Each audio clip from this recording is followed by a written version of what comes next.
10명 만남도 하지 말고 20명 만남도 하지 말고 가족 간의 만남, 그런 만남도 하지 말라면 어떻게 우리가 세상을 살아갈 수 있을까요? 조심은 해야 됩니다. 하지만 이것을 핑계로 예배에 나가는 것을 방해하는 그런 것들은 하늘이 내신 재앙이 아니라 마귀가 내리는 속삭임입니다.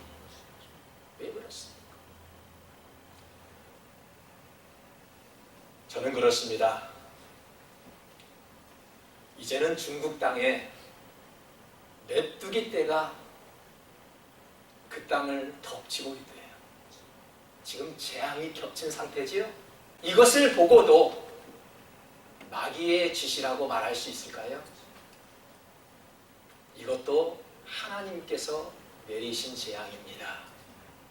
수십억 마리의 메뚜기 떼가 지나가면 농작물을 닥치는 대로 먹어치워 그 일대가 초토화되고 맙니다. 오늘날 이 메뚜기의 재앙을 보고 어떤 교훈을 우리가 받아야 할까요? 교회를 핍박하고 있는 하나님의 사람들을 괴롭히는 바로와 같은 강팍한 마음을 던지고 어서 속히 하나님 앞에 돌아와 오히려 회개해야 합니다. 내 몸을 피할 것이 아니라 이럴수록 우리는 하나님 앞에 더욱더 기도해야 한다는 말이지. 성도 여러분, 우리는 말씀을 읽었던 2절에서 주의 깊게 살펴보십시오.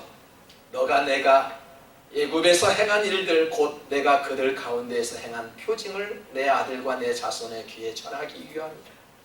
너희는 내가 여호와인 줄을 아니. 이게 무슨 말씀일까요? 마음이 강팍한 애굽 땅에 왜 메뚜기 때 재앙을 하나님께서 그 자리에 내리셨을까요? 왜 하나님께서 메뚜기를 보내셨냐는 말이지요. 애굽을 벌하려고 보내셨대요. 잘 생각하십시오. 메뚜기 떼를 보낸 이유는 그 애굽 사람들을 벌하기 위해서. 그리고 또 하나는 무엇인 줄 압니까?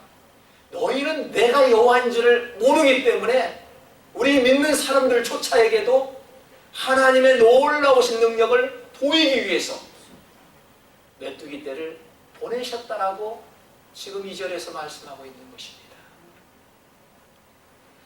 하나님이 살아계심을 정말 믿으십니까?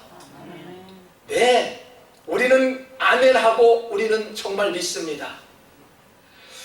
어떤 형제가 대형 교통사고를 당했습니다.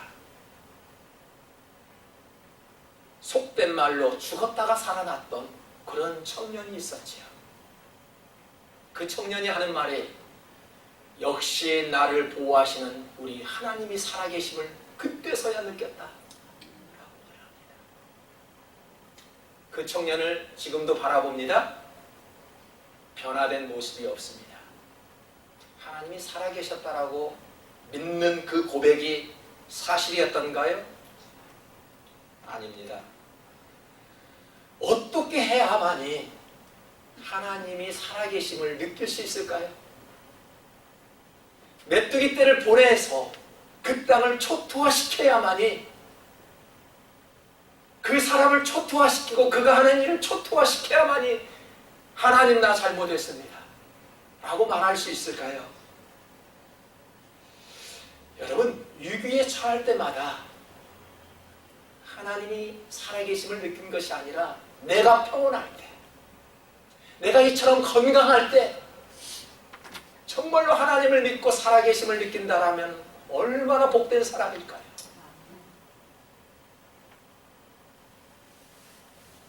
우리는 이럴 때는 하나님 편, 저럴 때는 세상 편이 되지 말아야 합니다. 타협하지 말아야 합니다. 하나님께서 가장 싫어하시는 두 분이 바로 세상과 나를 가지고 타협한다라는 이야기죠.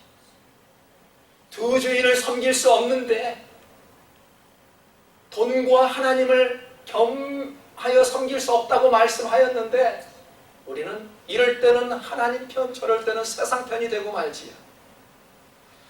8절에서 바로왕을 한번 볼까요? 모세와 아론을 바로에게 다시 데려오니 바로가 그들에게 이르되 가서 너희의 하나님 여호와를 섬기라. 갈 자는 누구냐? 애굽 땅에 10가지의 재앙이 떨어졌습니다.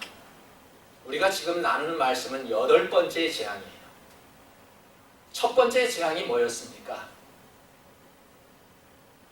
바로가 마음이 강팍해지자 모세가 지팡이를 들어 나일의 강을 치니 그 강물이 피로 변한 재앙이 바로 첫 번째입니다.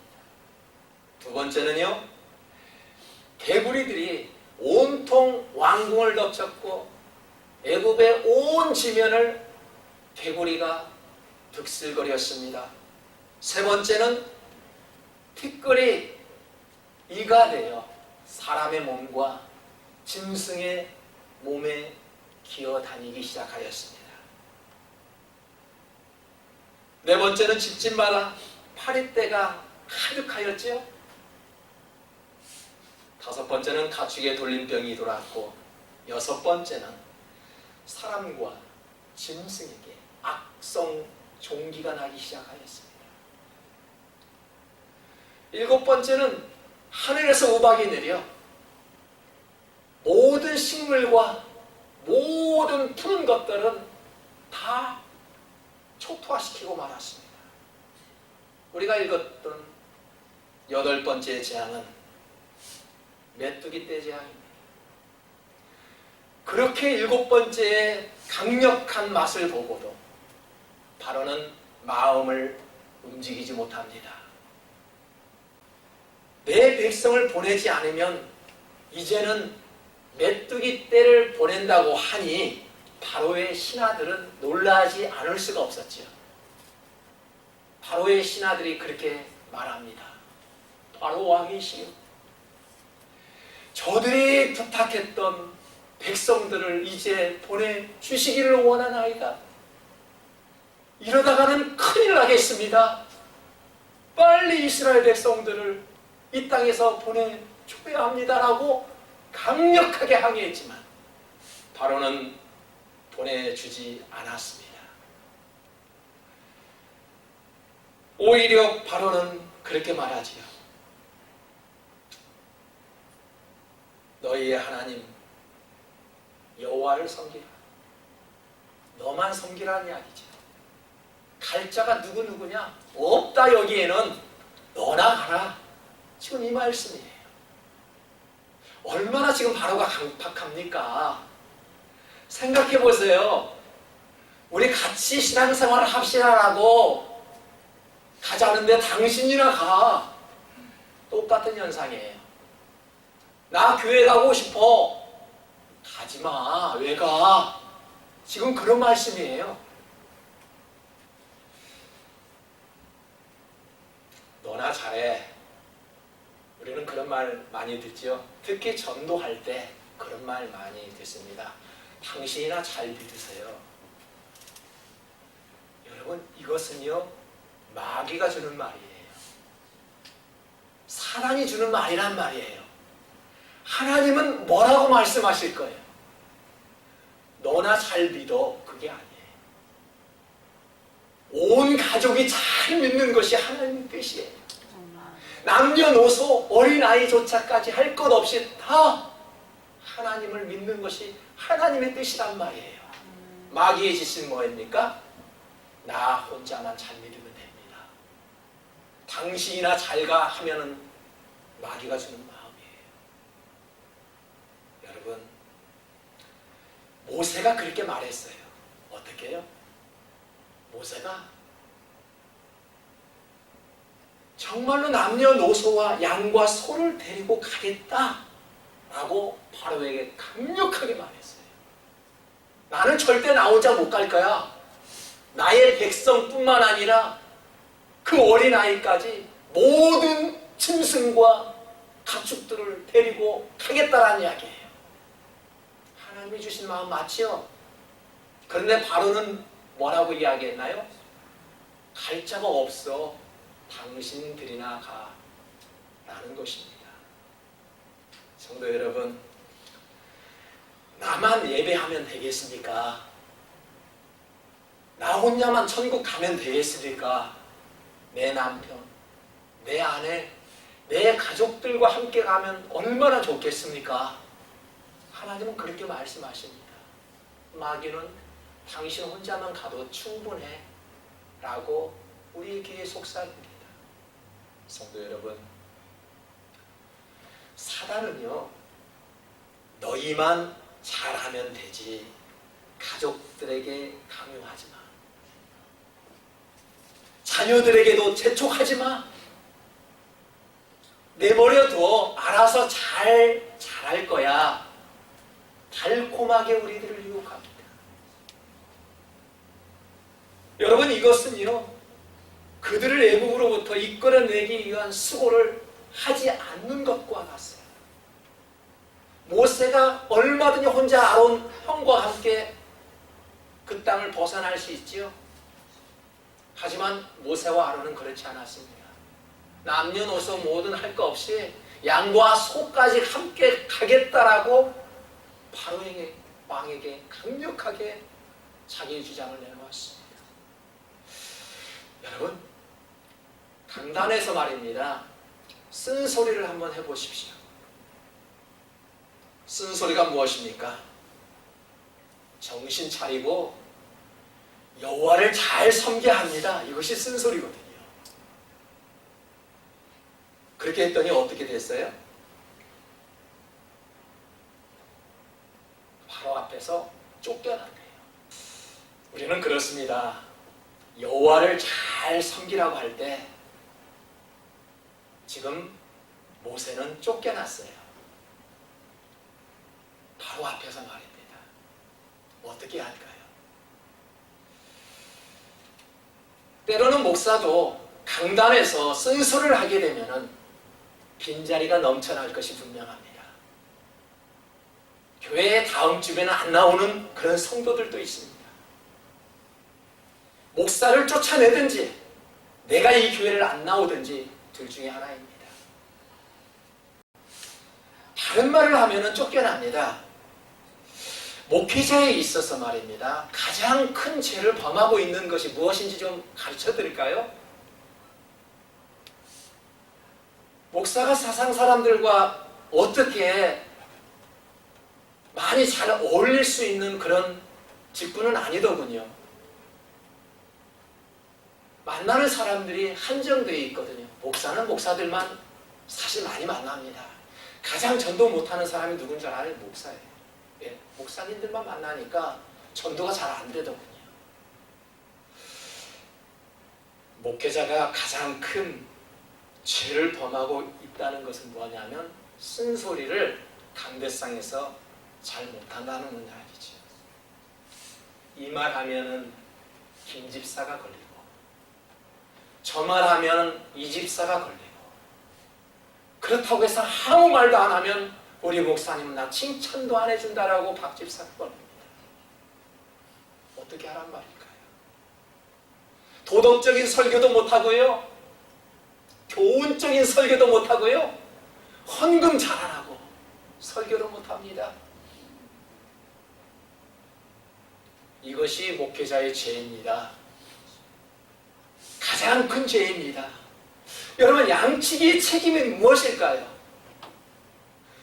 여러분은 저를 이 교회에 영적인 아버지로 세웠습니다. 저는 이 말씀을 가지고 한 주 동안 실험을 하는 사람입니다.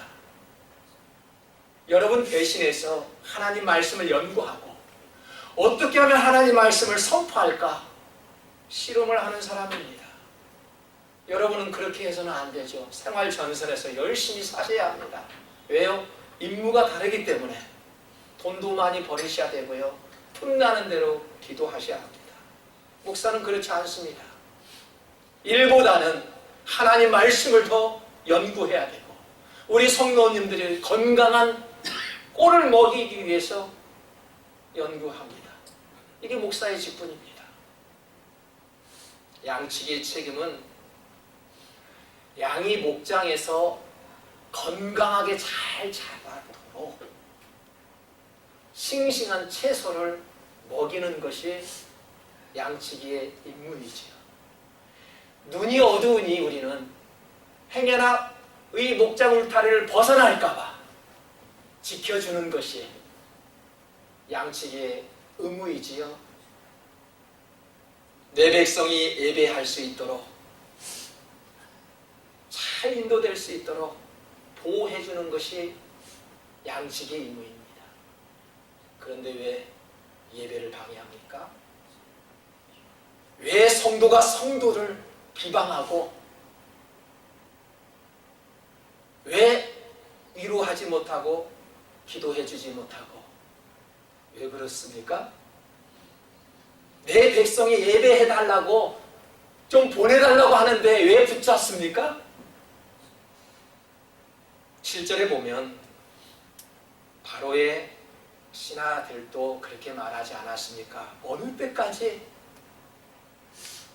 이 사람이 우리의 함정이 되리까 그 사람들을 보내어 그들의 하나님 여호와를 섬기게 하소서. 왕은 아직도 애굽이 망한 줄을 알지 못하나이다. 자신이 지금 무슨 죄를 짓고 있는지는 몰라요. 예배자를 보내달라고 하는데 보내주지 않는 자신이 망한 줄을 지금 모른다니까요. 여러분, 우리는요 영적인 이 상태가 망하면 아무리 육신이 튼튼하게 등뼈가 건강하게 세워졌을지라도 우리는 망하고 맙니다. 너희가 산 줄로 생각하느냐? 죽은 자로다. 요한계시록에서 그렇게 말씀하셨습니다. 바로는요 지금 신하들에게까지 죄짓게 하였습니다. 보내줘야 합니다 라고 말하는 신하들까지 죄짓게 했어요. 여러분, 절대 죄짓게 해서는 안 돼요. 왜 예배를 방해하는 것입니까? 왜 내가 못 가면 다 예배에 참석하지 못해야 됩니까? 이것은 사단이 하는 짓입니다. 금요일날 아들이 학교에서 교회를 향해 오고 있을 때 제 마음은 그랬습니다.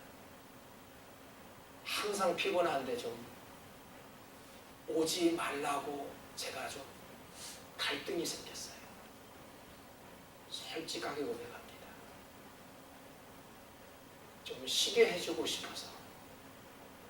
그래서 제가 연락을 할까 말까 하다가 본인이 오겠다는데 내가 오지마 하면은 바로 왕이 되거든요. 이 말씀을 준비하면서 이건 아니더란 말이에요. 아니, 오겠다는데 내가 아빠라고 오지마? 권한이 없다라는 이야기입니다. 예배 드리고 가자고 하는 그 사람의 예배를 방해하는 것은 이것은 바로 왕과 똑같은 사단의 마음이지요. 우리는요, 나는 직접 살인하지 않습니다. 그렇죠? 근데 다른 사람을 시켜서 죄짓게 하는 것은 뭐예요? 이것은 청부살해이죠. 돈을 주고 그 사람을 살인하는 것은 청부살해라고 말하죠. 죄인입니다. 에스겔에서 이렇게 말합니다. 살인 청부도 강력하게 죄를 드러내 벌하라 라고 말하였습니다. 어떻게? 돈을 받고 살인을 하는 자도 있고 고리대금을 하는 자, 모든 이웃을 억압하고 착취하는 자도 너 안에 있다. 그러면서도 너는 나를 모르고 있다. 지금 나 주 여호와의 말이다. 자, 여러분, 바로는 하나님께 예배하도록 내 백성을 보내달라고 하는 모세의 말을 듣지 못하고 있습니다.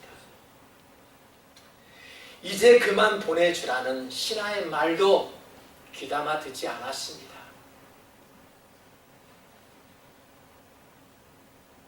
바로가 죄를 지키하여 하나님으로부터 받은 재앙이 있지요. 무엇이라고요? 메뚜기 떼를 그 재앙을 받았지요. 땅이 어두울 정도로 메뚜기 떼들이 푸른 채소들을 갉아먹고 푸른 색들은 하나도 없이 모두가 초토화됐다라고 성경은 기록하고 있습니다. 그러자 16절과 17절에서 이렇게 말씀하지요. 바로가 모세와 아론을 급히 불러 이르되 내가 너희의 하나님 여호와의 너희에게 죄를 지었어.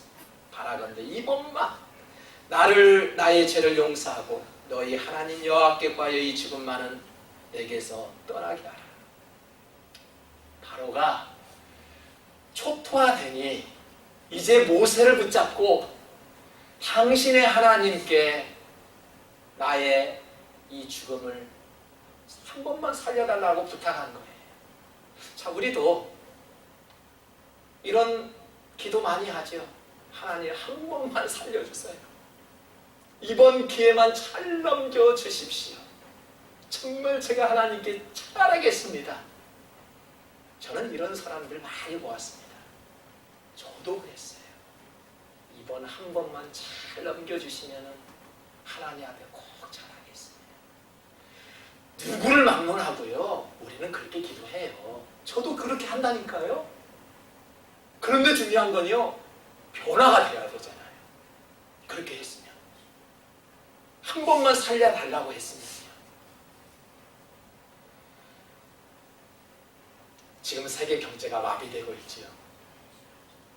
코로나 때문에 1m, 2m 이상을 이격해야 된다고 이탈리아에서는 그렇게 말하고 있지요. 보세요, 우리 주변에도요. 그런 쪽에는 민감해요. 하나님 앞에 한 발 더 가까이 하는 데는 너무 부족하면서도요. 그런 데는 민감합니다. 만약에 이번 한 번만 살려주시고 코로나 사태를 잘 극복하게 하시고 이번 메뚜기 떼가 애굽 땅에서 사라지게 된다면 어떻게 될까요?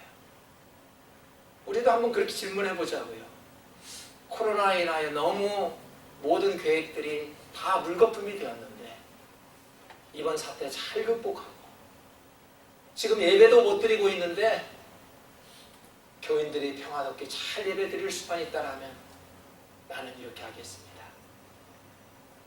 이럴 때 더욱 하나님을 신뢰할 수 있을까요?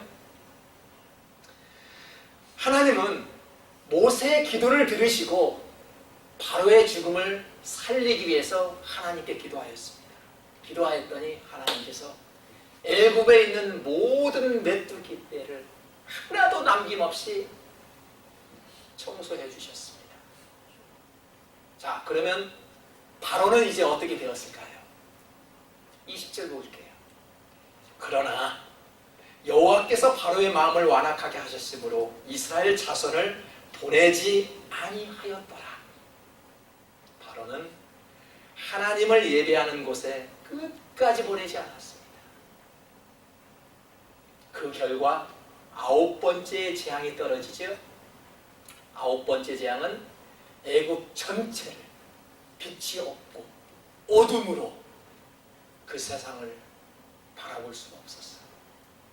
그것도 변하지 않아서 10번째 재앙을 내리죠. 모든 처음 난 자, 장자들은 다 죽임을 당하였어요. 바로 왕의 첫째 아들도 죽음을 당했지요. 어떻게 되었을까요? 그래도 변화되지 않았습니다.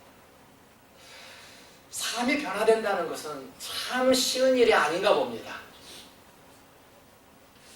사람의 변화는 하나님의 은혜지요. 은혜 받고 그 은혜를 간직하는 사람만이 변화될 수 있어요. 믿어지십니까? 은혜를 받고요. 그 순간 날려버리는 것이 아니라 받고요. 그 은혜를 사모하면서 간직하는 자만이 변화가 임한다니까요. 잘 간직하시기 바랍니다. 그래야 변화가 임하는 것입니다. 나를 변화시키는 능력은 하나님의 은혜, 하나님의 능력을 믿을 때만 가능합니다. 코로나19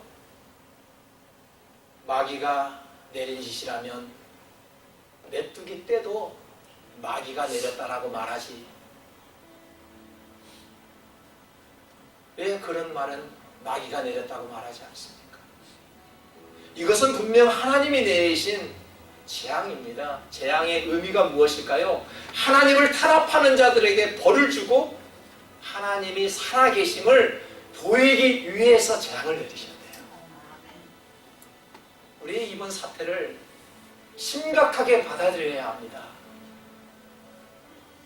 예수 그리스도를 핍박하고 교회를 탄압하는 그 중국에 교회의 성도들을 빼앗아가는 그런 신천지에게 하나님께서 재앙을 내렸다고 보지는 않아요. 그들만이 회개하라는 것이 아닙니다. 교회를 탄압하고 교회를 비방하고 성도들을 비방하는 자가 누구일까요? 중국 사람들입니까? 중국 정부입니까? 아니면 신천지입니까? 세상과 타협하는 나, 예배에 속하지도 않고 예배하는 자리에서 멀리 떠나 있는 나, 내가 회개해요. 성도 여러분, 불쌍히 여기며 나보다도 좀 부족한 그 성도들을 위해서, 이웃을 위해서 내가 조금이라도 믿음을 가졌다면 그들을 위해서 우리 기도해 주십시다. 중국 정부를 탓할 것이 아니라, 신천지를 탓할 것이 아니라, 내가 바로 교회를 핍박하는 자요, 성도들을 이간질하는 자요, 예배하지 않는 나 자신이 부족합니다. 이 시간 회개합니다. 라는 그런 복 있는 성도 되시기를 주님의 이름으로 축복합니다.